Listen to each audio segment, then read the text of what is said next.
ما بين حاجة اسمها مرحلة الورم ودرجة الورم، وقُلنا إن مرحلة الورم هي المفهوم الأعم أو الأشمل. درجة الورم هي حاجة من 7 حاجات بتحدد مرحلة الورم. إحنا كنا اتكلمنا في الحلقة اللي فاتت عن التشخيص، وقُلنا إن بعد ما بناخد العينة هي اللي بتبقى القول الفصل في الماس أو الكتلة دي عبارة عن إيه بالضبط، لإن زي ما قُلنا بنشخّص قبلها بالسونار والماموجرام، بعد كده بناخد العينة أو الخُزعة، بعد كده بتتحلل باثولوجيًا ويقول لنا هل الخلايا دي هي خلايا حميدة، هل هي مجرد تليف أو كيس أو خلايا دهنية متجمعة حوالين بعض وخلاص، والّا هل لا قدّر الله الخلايا دي فعلًا بدأت تشِذ وبدأت تتجنن وبدأ شكلها يبقى غريب وبدأت تكوّن فعلًا بؤرة أو خلايا سرطانية ممكن لا قدّر الله تعمل مشكلة فيما بعد. فالpathology جه قال لنا والله دي خلايا سرطانية للأسف، نوعها طبعًا أنواع سرطان الثدي كتير، ولكن الأكثر شيوعًا هو الIDC اللي هو invasive duct carcinoma، اللي هو الخلايا المبطنة للduct أو الأنابيب اللي جوّه الثدي. الثدي ده عبارة عن غشاء دهني جوّاه أنابيب يعتبر اللي بيمشي فيها اللبن، وتيجي في الآخر تصُب فيه الحلمة أو النِّبِل عشان الطفل يمُص الحلمة فيطلع منها اللبن. ده ربنا خلق السيدة عشان تعمل كده، أو الثدييات عمومًا هي بتعمل نفس الوظيفة، ولكن طبعًا الbreast عند السيدة له شكل، يعني له وظيفة أخرى غير بس إرضاع الصغار، اللي هو طبعًا شكل morphological اللي هو الشكل الجمالي للسيدات. الducts اللي هي الأنابيب اللي بتوصّل اللبن دي، هي أكتر حتّة للأسف بيطلع منها الخلايا السرطانية، وبتدّي النوع الأكثر شيوعًا وهو الinvasive duct carcinoma. طب في نوع تاني في كذا نوع من أنواع الثدي، في الlobular، في الtubular، في الanaplastic، في الsarcomatous، في الangio، في 1000 نوع، يعني مش 1000 نوع ولا حاجة، في يعني ممكن نقول 8 أنواع، 9 أنواع، ولكن أكثرهم شيوعًا طبعًا هو أول واحد وهو الinvasive duct carcinoma، ويليه الlobular carcinoma اللي هو طالع بقى من الخلايا اللي ما بتبقاش مبطنة للأنابيب اللي بيمشي فيها اللبن دي. الlobular هنعمل له حلقة لوحده، اللي هو اسمه الفصيصي، ولكن الغازي اللي هو قصدي اللي هو الduct الغازي اللي هو القنوي زي ما بيقولوا، ده الأكثر شيوعًا زي ما بنقول. طيب بعد كده هتلاقي دايمًا الpathology كاتب لك إيه invasive duct carcinoma، ده في معظم الحالات زي ما قُلنا، ساعات يكتب lobular carcinoma وساعات بيبقى mix الاتنين مع بعض، ساعات يبقى أكثر نوع مع بعض، ولكن بيبقى دايمًا الغالب هو نوع ما، لا إما الlobular يا إما الductal.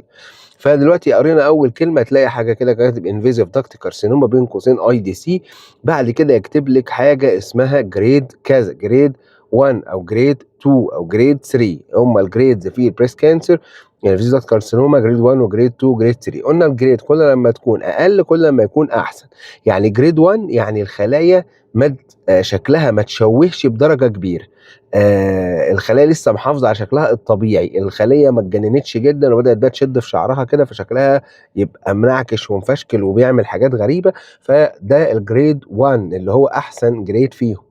grade 2 الخلايا شكلها اتلخبط شويتين، الgrade 3 لأ الخلايا شكلها اتلخبط خالص. وزي ما قُلنا الgrade اللي هي درجة الورم دايمًا لمّا يكون الرقم أقل يبقى أحلى، يبقى grade 1 أحلى من grade 2 أحلى من grade 3، يبقى دي الgrade اللي هي درجة الورم. ما تقوليش بقى ده grade 1 وgrade 2 وgrade 3 دي مرحلة الورم، لأ، الgrading هي زي ما قُلنا بيوصف الخلايا السرطانية اللي هو خدها من العينة تحت الميكروسكوب، كل ما تكون الgrade أقل كل ما كان أحلى. طيب بعد كده ممكن بقى يرجّع لك تقرير الباثولوجي يا ست الكل، يقول لِك خلاص كده تقرير الباثولوجي ده خلص، شوفي عايزة تعملي تحاليل تانية والّا لأ، ودايمًا تلاقيه كاتب لِك بخط صغير كده في تقرير الباثولوجي إيه يوصى عمل تحليل الصبغات المناعية. تحليل التحليل اللي إحنا قُلنا عليه ده اللي هو الخلايا دي بيتعمل على الشرايح، هتلاقي شرايح إزاز كده موجودة في العينة، هي دي الشرايح اللي اسمها الشرايح. طب في حاجة اسمها بلوكات الشمع، بتبقى مربعات صغيرة كده فيها حاجات كده نسيج زي شمع كده إيه، أو متغطية بنسيج زي الشمع، ده بيبقى نسيج الورم نفسه عليه متثبت بصبغة معينة وبيبقى محطوط عليه شمع عشان تثبت الموضوع، وبيبقى ده اللي باعمل عليه تحاليل المناعية اللي هي اسمها immunohistochemistry، اللي باعرف بيها بقى الصبغات المناعية اللي هي ار والبي ار والهير 2 والكي اي 67 اللي هي بتديني بقى مفتاح او اكمل بقيه الصوره بتاعه السرطان الثدي. فهيقول لك اعملي صبغات مناعيه. فطبعا هنعمل اللي هو اول حاجه مستقبلات الهرمونات اللي هي الاي ار والبي ار، ونعمل مستقبل الهير 2 اللي هو الهير 2 اللي يطلع ارقامه طبعا هنشرحها، والكي اي 67 يطلع رقم برضه معين كده، رقم في المية ده هنشرحه. طيب يعني ايه اي ار وبي ار؟ دي مستقبلات بتبقى على الخلايا من بره، مستقبلات الهرمونيه. يعني الهرمونات بتقدر تاثر على الخلايا السرطانيه، تقدر تتحكم في قدرتها على التكاثر، قدرتها على الانتشار، ان هي تتكاثر وتنقسم وكده.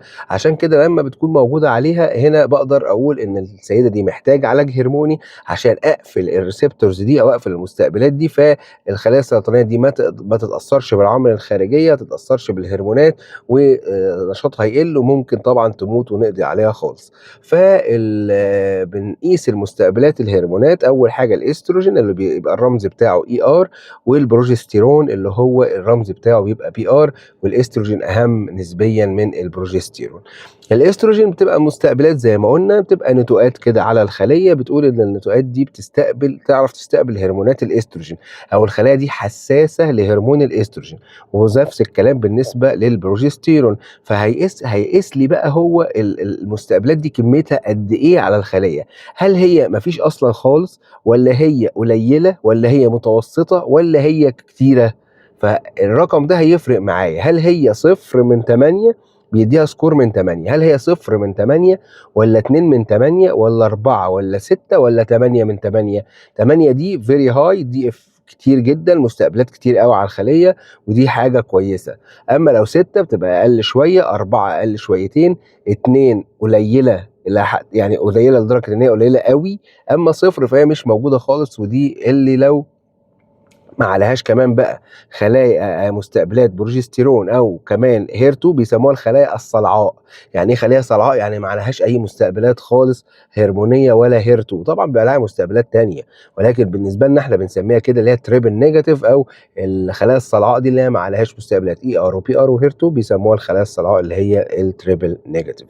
ولكن دلوقتي بنتكلم في الاي ار والبي ار، دايما بنرمز بنديها رقم من 0 ل 8، 0 2 4 6 8، طبعا ممكن يديك 5 و3 وحاجات في النص يعني، ولكن دايما هي دي الحاجات الستيشنز بتاعتنا. 0 يعني مفيش مستقبلات خالص، 2 مفيش وممكن في ناس بتعتبرها نيجاتيف، بعد كده 4 6 8، وكل لما الرقم هنا يعلى يبقى احسن، يعني 8 من 8 احلى من 6 على 8 لغايه 0 على 8 اللي هي السالبه دي مش بتبقى حلوه قوي.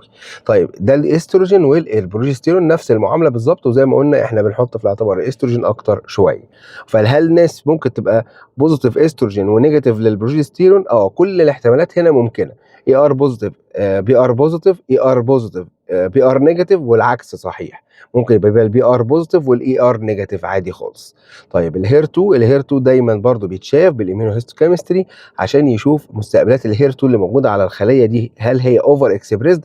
في الطبيعي بيبقى اصلا الهير 2 ده موجود في اي خليه، في الخلايا السرطانيه والخلايا العاديه، ولكن هل هو شغال زياده عن اللزوم، اوفر اكسبريسد، يعني شغال زياده، مدي الخليه طاقه زياده ان هي تتكاثر زياده وتنتشر زياده، ولا في الحدود الطبيعيه اللي موجوده على الخلايا الكنترول اللي هي الخلايا العاديه، ولا لا. عشان كده دايما هنقيس، بشوف كام نسخه من الهير 2 دي موجوده. فيشوف لك مثلا يقول لك ده هل، وبعدين يديك سكور برضو، يقول لك الهير 2 ده 0 يعني ما فيش خالص نيجاتيف. طيب اما بعد كده غير الزيرو في كام؟ في 1 و2 و3. 1 بنعتبرها في المراحل المبكره ان هي سلبيه نيجاتيف، طب 3 نعتبرها ايجابيه، يبقى هنا خلاص ده ايجابي للهير 2، يعني هير 2 بوزيتيف خلاص قولا واحدا. ولكن 2 بقى، 2 دي لازم نعمل عليها تحليل تاني اسمه فيش او سيش. فيش او سيش ده ليه؟ عشان نقرب اكتر للخليه، نبص بدرجه اكبر تحت الميكروسكوب، ونعرف اذا كان فعلا عدد الكوبيز او عدد اللي هي مستقبلات الهير 2 دي فعلا هل هي تخليها الى اقرب الى الايجابيه ام اقرب الى السلبيه، عشان ده اللي هيتحدد على اساسه هل هندي علاج موجه ولا لا.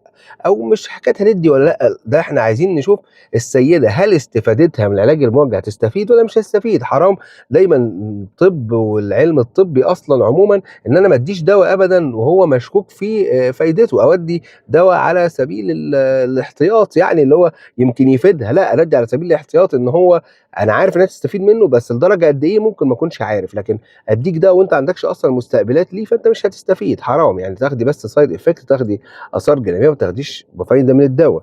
عشان كده لازم اتاكد اذا كانت الهير 2 دي ايجابيه ولا سلبيه. قلنا 3 هتبقى ايجابيه، قلنا 1 هتبقى سلبيه، 0 سلبيه، 2 هتبقى عايزه تحليل تاكيدي فيش او سيش، تحليل برضو زي ميهوس كده بس خطوه اكتر، عشان اقدر احدد هل هي اقرب الى الايجابيه ولا اقرب الى السلبيه. بعد كده يقول لك لا ده اوفر اكسبريسد يعني ناحيه الثلاثه، ولا مش اوفر اكسبريسد يعني ناحيه الاثنين، ناحيه الواحد. فهنا مش هتاخد علاج موجه وهنا هتاخد علاج موجه. طب ناس هتطلع تقول لي يا دكتور ده انا باخد، ده انا بلس 1 يعني عندي واحد ايجابيه واحد وباخد علاج موجه. ودي طبعا الايرا الجديده او الدنيا الجديده اللي بدات من كام سنه بس، ولكن ده مش بيبقى في العلاج الوقائي او التحفظي، بيبقى في علاج السرطان الثدي المتقدم او الغير قابل للاستئصال او المرحله الرابعه. هي دي اللي ممكن استخدم فيها اللي هو بلس 1، اللي هو الناس اللي طالع عندهم الهير 2 بلس 1، ان انا اديهم علاج موجه لهذا الانديكيشن او هذا الاعتبار بالذات. طيب اخر حاجه الكي اي 67 اللي هو معدل الانقسام، ده اللي بعرف منه الخلايا دي بتنقسم بسرعه ولا لا، الورم ده بيقدر يكبر بسرعه ولا لا، الخلايا دي بتتجن وتعرف تكبر نفسها، تعمل نسخ بنفسها بسرعه ولا لا. العامل ده بيديله رقم مئوي من 0% لغايه 100%، 100% الاسوأ، 0% الاحسن. كل لما قل كل لما كان احلى. يبقى هو زي مين؟ زي الجريد كل لما كان اقل كل لما كان احسن. طيب الهير 2 كل لما كان اقل كل لما كان احسن. يعني الهير 2 السلبي احلى من الايجابي، الكي اي القليل احلى من الكتير، الهير 2 بقى الايجابي احلى من السلبي، وكل لما يكون ايجابي اعلى كل لما يكون احسن. الجريد كل ما تكون اقل كل ما تكون احسن. طيب اللي احنا بنتكلم فيه الكي اي 67 كل ما يكون اقل كل ما يكون احسن. كان في كات اوف بوينت زمان كانت 14%، يعني لو اقل من 14% فيما تحت يبقى انت كده تمام، المعدل الانقسام بتاعك في المعقول يعتبر لو. بعد كده المعدل زاد شويه، في ناس بتقول 20 ناس بتقول 30، لكن اقصى حاجه 30. يعني احنا بنحب نستيك اكتر لل 20، ولكن ال 30 برضو الاقل من 30 يعتبر كويس. طب اكتر مش نهايه الدنيا ولا حاجه، بس بناخد احتياطنا زياده ان معدل الانقسام هنا بيكون سريع شويه، فنتدخل باليات اسرع، نحدد خطه علاج اسرع، ان احنا ما نتلكعش في العلاج. ممكن نبدا علاج قوي مره واحده في الاول، بعد كده نبقى نعمل عمليه، او نعمل عمليه بسرعه دي ناخد العلاج. المهم ناخد في اعتبارنا ان الورم ده بيكبر بسرعه شويه، فنتصرف بسرعه شويه ونبقى اسرع في تكمله الفحوصات وبدايه العلاج.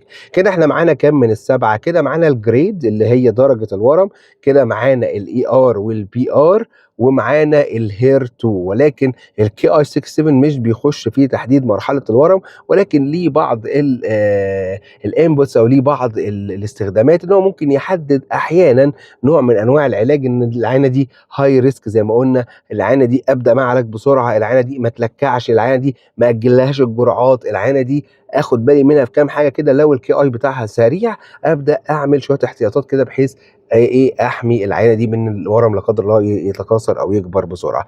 انا كده معايا 4 من 7. طب ايه الثلاثه اللي ناقصين؟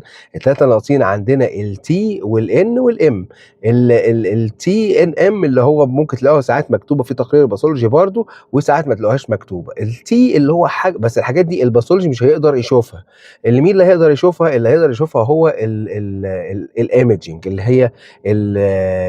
هي اسمها ايه، الاشعه المقطعيه، مسح ذري او قطعيات صدر وبطن وحوض بالصبغه، الماموجرام والالترا ساوند. وطبعا كمان الباثولوجي يقدر يحددها لو انا بقى عملت العمليه، لو عملت العمليه وشلت له الورم كده يقدر هو يعرف التي، يقول لي الحجم الورم ده قد ايه، اكبر دايمنشن فيه قد ايه، الحجم الحاجه بتتقاس ثلاثيه الابعاد، يقول لك كذا سنتي في كذا في كذا 3 ابعاد.